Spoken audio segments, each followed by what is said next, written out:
ఇవాళ వీడియోకి వచ్చేసరికి అయితేనేమో టెక్ న్యూస్. చిన్న రిక్వెస్ట్ ఏంటంటే ఛానల్ సబ్స్క్రైబ్ చేసుకోండి లేటెస్ట్ అప్డేట్స్ కోసం. ఫస్ట్ చూసుకుంటే మాత్రమే ఐక్యూ వాళ్ళ నుంచి అన్నమాట. So IQ Z11X 5G smart phone అయితే అఫీషియల్గా లాంచ్ అయిపోయింది. ఇక్కడ బేస్ వేరియంట్ చూసుకుంటే మాత్రమే 19,000 రూపాయల ప్రైస్ ట్యాగ్తో పాటు కూడా వస్తుంది. మంచి ఫీచర్స్తో పాటు వస్తుంది. యూనిక్ నెస్ అనేది 7,200 mAh బ్యాటరీతో పాటు కూడా వస్తుంది అనమాట. ఒకవేళ ఇంట్రెస్ట్ ఉంటే ఐక్యూ వాళ్ళది అంటే 20,000 లోపల ఒక స్మార్ట్ ఫోన్ కావాలన్న వాళ్ళు ఇది one of the good options అంటాను. నెక్స్ట్ చూసుకుంటే మోటరోలా వాళ్ళ నుంచి అన్నమాట. మోటరోలా ఎడ్జ్ 70 ఫ్యూజన్ స్మార్ట్ ఫోన్కి సంబంధించిన సేల్ స్టార్ట్ అయిపోయినవి. ఈ స్మార్ట్ ఫోన్ వచ్చేసరికి 27,000 రూపాయల స్మార్ట్ ఫోన్ అమ్మడమే. నా ఒపీనియన్లో కార్డ్ ఆఫర్ యూజ్ చేసినా 25,000కి వచ్చిందని మాత్రం తీసుకోమని అయితే ఒక సలహా అయితే ఇస్తాను. నెక్స్ట్ చూసుకుంటే వివో వాళ్ళ Vivo Y51 Pro smart phone అయితే లాంచ్ అయింది. మంచి రీసెంట్ స్పెసిఫికేషన్స్తో పాటు వచ్చింది. అండ్ దీనికి సంబంధించిన డెడికేటెడ్ స్పెక్స్ వీడియో చేసిన ఒకసారి ఆ వీడియో ఒకసారి చెక్ చేయండి. నెక్స్ట్ చూసుకుంటే సామ్సంగ్ నుంచి ఉండదు. So Samsung Galaxy A37 smart ఫోన్కి సంబంధించిన డిజైన్స్ కొన్ని స్పెసిఫికేషన్స్ అయితే లీక్ అయిపోయినాయి అయితే బయటపడ్డది.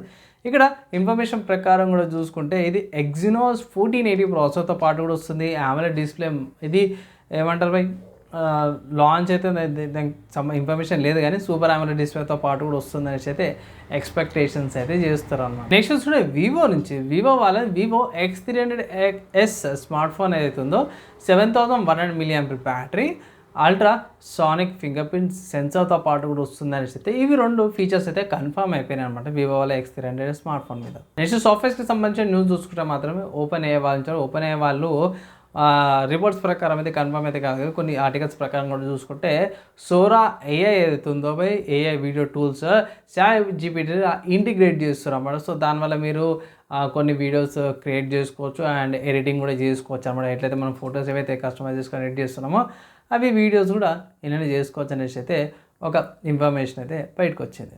ఫెడోరా 44 నుంచి అన్నమాట. సో ఫెడోరా 44 బీటా అయితే వచ్చింది. సో ఈ బీటా వర్జన్లో ఇది Linux 6.19 colonel update and GNOME 50 KDE Plasma 6.6 ఇన్స్టాల్తో పాటు కూడా వచ్చింది.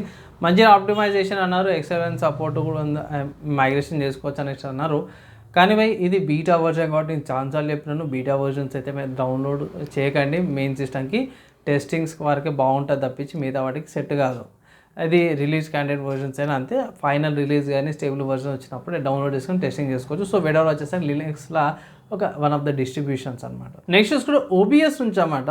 సో లైవ్ స్ట్రీమ్స్ చేసుకోవడానికి కానీ గేమ్ ప్లే కానీ స్క్రీన్ రికార్డింగ్కి OBS సాఫ్ట్వేర్ యూజ్ చేస్తారా. సో వీళ్ళు మంచి ఇంప్రూవ్మెంట్ తీసుకొచ్చి ఇక్కడ OBS స్టూడియో 32.1.0 అప్డేట్లో NVIDIA వాళ్ళది blur quality and HDR playback support ఏదైతే ఇష్యూ వస్తుంది దాన్ని అండ్ వీడియో స్కేలింగ్ ఇష్యూ వస్తుండే. సో దాన్ని కూడా సాల్వ్ చేసిర్రు అంటే దీంట్లో చాలా ఫిక్చర్స్ చేసిర్రు. ఇక్కడ కొత్త వర్జన్లో కూడా ఒకవేళ ఇట్లా మీరు OBS యూజ్ చేస్తుంటే ఇక్కడ కొత్త వర్జన్కి OBSని అయితే అప్గ్రేడ్ అయితే చేసుకొని మధ్య కొన్నిసార్లు క్రాషెస్ అయితే ఉండే కదా దాన్ని కూడా సాల్వ్ అయితే చేశారు అన్నమాట. కాబట్టి హార్డ్వేర్కి సంబంధించిన న్యూస్లు అయితే ఇవైతే ఏం రాలేవు కాబట్టి డైరెక్ట్ గేమింగ్కి అయితే షిఫ్ట్ అవుతాం. సో గేమింగ్కి సంబంధించిన న్యూస్ చూసుకున్న మాత్రం స్టీమ్లో Far Cry 5 అనే గేమ్ అయితే మాత్రం మంచి డిస్కౌంట్ మీద వస్తుంది. 449 రూపీస్ అనమాట. అవి one of the good games అంటాను, డీసెంట్గానే ఉంటుంది. అండ్ ఇక్కడ system requirements 40 GB storage, 8 GB RAM, 4 GB video memory ఉండాలి and i5 second generation processor అనేది ఈజీగా స్మూత్గా రన్ అయిపోతుంది 720p లో సెట్టింగ్స్లో.